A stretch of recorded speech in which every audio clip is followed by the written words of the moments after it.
Good morning, YouTube. It's perfect this morning. Not a cloud in the sky. Beautiful bird song. Now, I've probably been a bit preemptive setting up the camera because I don't know what the challenge is today. But week 3 of the challenge. And looking forward to it. We've done minimalism. We've done shoot wide open. What will it be this week? We're yet to find out. But I am in the county of Limerick still. Can't go outside until, well, when you watch this video, I'll be allowed outside. But when I'm recording it, it'll be next week. So next week, we should be in a nicer place. Not that this isn't nice. This is Loch Gur, the most fanciest of the lochs in Limerick, as far as I know.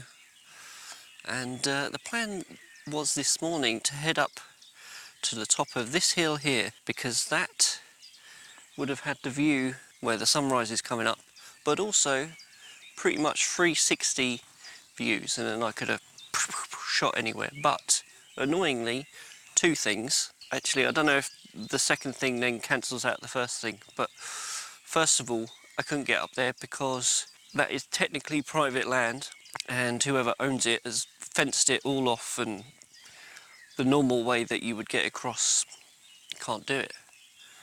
Secondly, a load of kids have run up there to enjoy the sunrise, which is lovely because they're going to have a good view, and they knew that was the best view. But I don't think I would have been able to vlog in front of them because I would have got very embarrassed and self-aware. So probably worked out better. Oh, my voice. These talking in these low tones is really, you know, stressing the voice this morning. So yeah, perhaps it's better that I'm where I am now. I've taken shots from here before, and we've got another, what, half an hour before sunrise. Because there is no clouds in the sky, depending on what the challenge is, potentially when the sun comes up behind you, it's going to flood this area with light, and we'll really get some nice side light going on.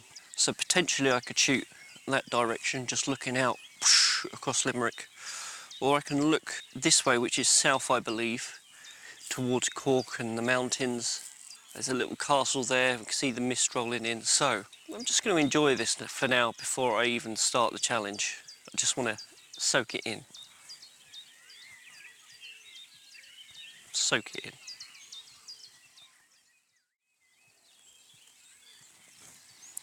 Shall we spin the wheel? Week 3 challenge.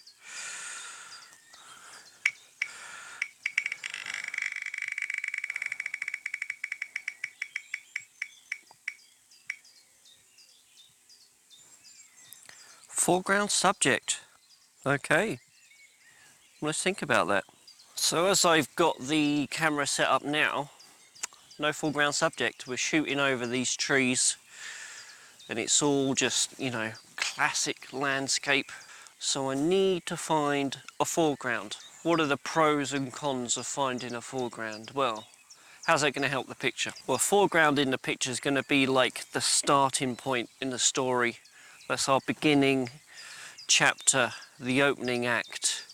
And that's going to kind of set the theme, as it were, and help the eye as it works along the picture through the midground into the background to the final destination. So we want whatever the foreground subject is to be something interesting to begin with. That can be through colour or texture. We want then to go lead through an interesting middle ground, and then the background needs to be interesting as well.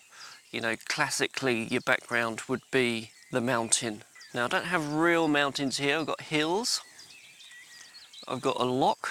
I do know down the bottom there are some reeds. So maybe that is what I should do. But I think this is going to be a scouting mission. I don't know why I got the camera set up, because now I'm going to have to pack it away to walk down this hill. Let's see what we can come up with.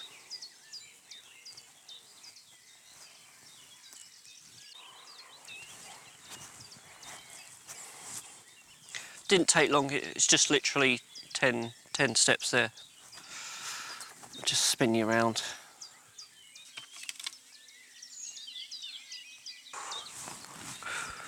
Right, I've got to get this shot. What I've got here, let's talk through this composition. So, very similar to what I had set up just now, looking across the way with the castle in it, and then the mountains behind, and then this beautiful pink sky. Oh, there's like a little layer of cloud that's causing that pink sky. Let's not waste much time. 100mm, 0.8 of a second, f8, ISO 50. Let's take the shot. Perfect. So, how am I using foreground in this shot? Let me show you. You see these trees in the foreground? They're creating a nice frame. So what I'm doing, how I had the camera set up there, I was shooting through these trees here, creating that foreground frame. It's not something that's going to be odd in the picture, because normally you would expect trees to be up a mountain, and it's a normal thing to have trees kind of framing your view. So that's what I'm doing here. I'm using these trees to frame the view, looking at the castle in the middle ground, and then in the far background the lovely mountains with the beautiful pink tones of the sky. Perfect. We're on for a winner. Future Jamie here, don't get scared. I thought I'd jump forward in time a little bit and we'll look at different foreground subjects. I'll let Jamie explain.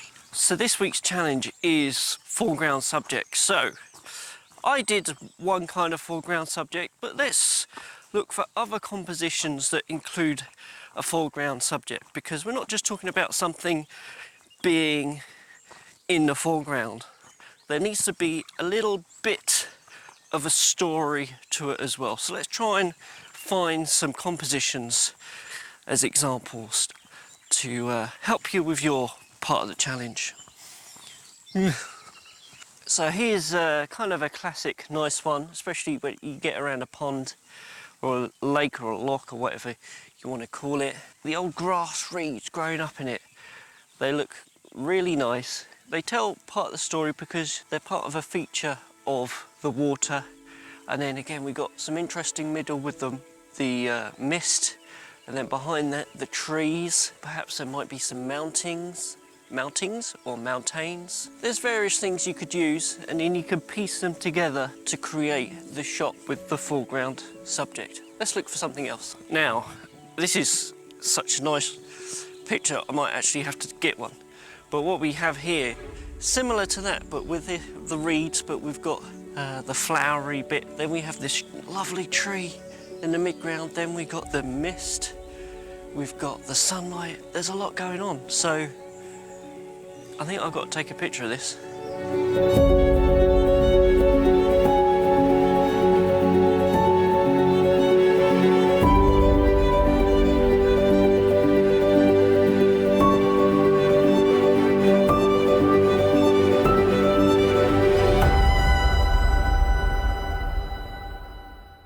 Also saw another composition, this time with a rock, but depending which way you looked at, and well, depending which rock you looked at or used as the foreground, and depending which way you were directing the composition, you got two completely different pictures. So there's some more examples for you.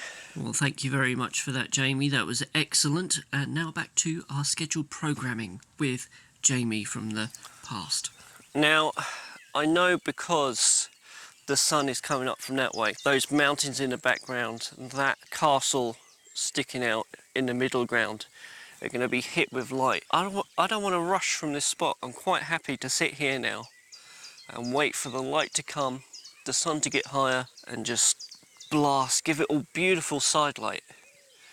So throughout the next half an hour, I'd say, I'm just going to be taking shot after shot. Then when on Raw Wednesday, we can really go through them and have a good look. See, again, this challenge has forced me to think differently. I was set up in a location I'd taken pictures from before. I knew it worked, but foreground subject, just switch gears a little bit. And now, actually, I think this is even better composition than what I thought I had before. It really works. Talking about that story, got the trees, the castle, the mountains, the beautiful sky. I really think this composition has it all. And I didn't have to move further than 10 foot, honestly.